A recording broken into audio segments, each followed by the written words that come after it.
called Frank Sinatra, Old Blue Eyes.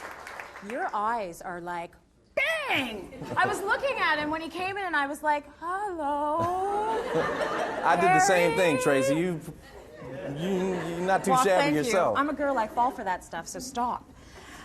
Okay, it's so good to have you here. The audience is so excited to have you. Well, I'm excited to be here. We had Ricardo here cook up a little recipe right before you came in. Pepper shrimp penne. Oh my gosh, it smells so good. Being from New Orleans, I love food. Yeah. And that smells like some really good food. And I see the Tabasco, which hails from Louisiana, and I'm telling you, it just looks terrific. It's some good stuff. I was going to ask you if you were a pepper shrimp penne kind of guy, and obviously you are. Oh man, you know, you put pepper on any kind of seafood. We love that in New Orleans. You do a little cooking?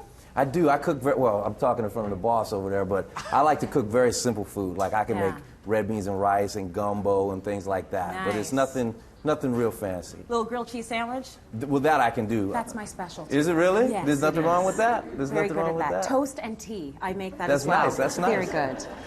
Okay, so when I was reading your bio, I think I had to read it about 5 times because I'm thinking to myself, okay, you cut your first record when you were 9. Right.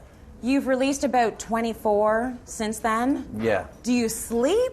Yeah, I do. It's that's a long and very vibrant career you've had there, music-wise. It is. But it's like, you know, you're on TV all the time, and if you look back on every performance you've done on TV, and then you look at you're 16 years old. I mean, it's amazing how you can compile so much work, you know, but there's 24 hours in a day, and it really doesn't take us that long to record a CD. You go in and play the music for a couple of weeks and go home. You make it sound so easy. Well, I mean, there are difficult parts to it, but when you're actually in, it's like what we're doing now. It's like you just communicate, you make some music, you do your preparation, you make sure that's done, and then it's like anything else. The harder you work beforehand, the easier the actual performance is. Absolutely. We have to talk about your new album that's coming out. It's Harry Connick Jr.'s Your Songs. And it's an incredible album. I heard it. It's coming out September 22nd, I believe. Right. Yeah. This album is very different from the ones you've done in the past because you actually collaborated with Clive Davis. Yes. The legendary Clive Davis. Yeah.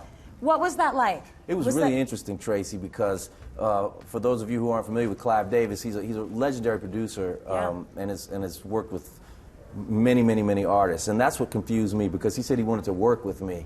And I didn't know what that meant, you know? That would be like going to you and saying, I'm going to work with you in the kitchen and produce what does that mean? Well, basically he had an idea. He said, we know you can play the piano.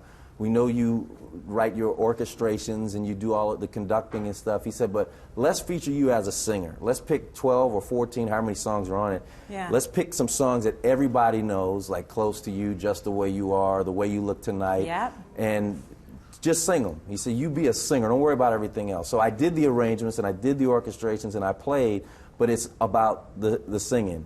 And I'd never really thought of it like that. How did you find it? Like, could you share? Were you okay to give up that control?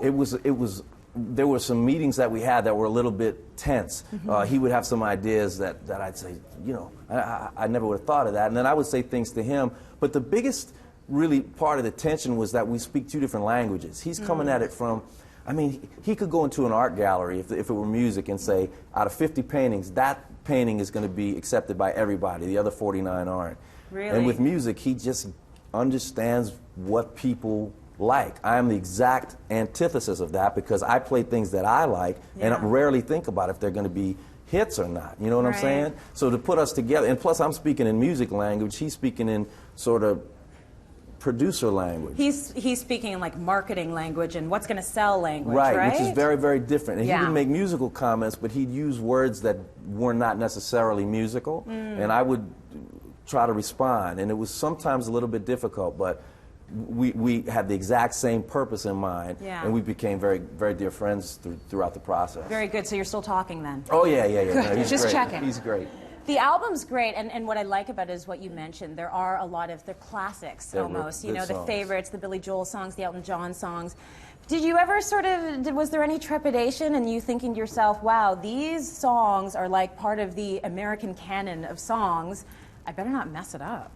Not that you ever would. Well, no. Try this. Go to Capitol Studios in Los Angeles where we recorded. Yeah. When you walk down the hall into Studio A, there's a huge picture of Nat King Cole on the wall because they call it the house that Nat built, because this is the room he recorded in. Try singing Mona Lisa in the room where Nat sang it, playing on Nat's piano. Yikes. It is a really eerie feeling. Yeah. And you're talking about one of the great vocal performances ever. The production, the orchestration, the everything. It's perfect the way Nat Cole sings Mona Lisa. And here I am singing Mona Lisa in that same room. Like, what am I doing? Like, you know, it's intimidating. Yeah, it is intimidating. But then you think, you know, it's an incredible song, and it's like not doing Hamlet because it's been done so perfectly by somebody else. The point is the song itself is so great, and it lends itself so easily to interpretation that I said, you know, I'm going to give it a try. Awesome.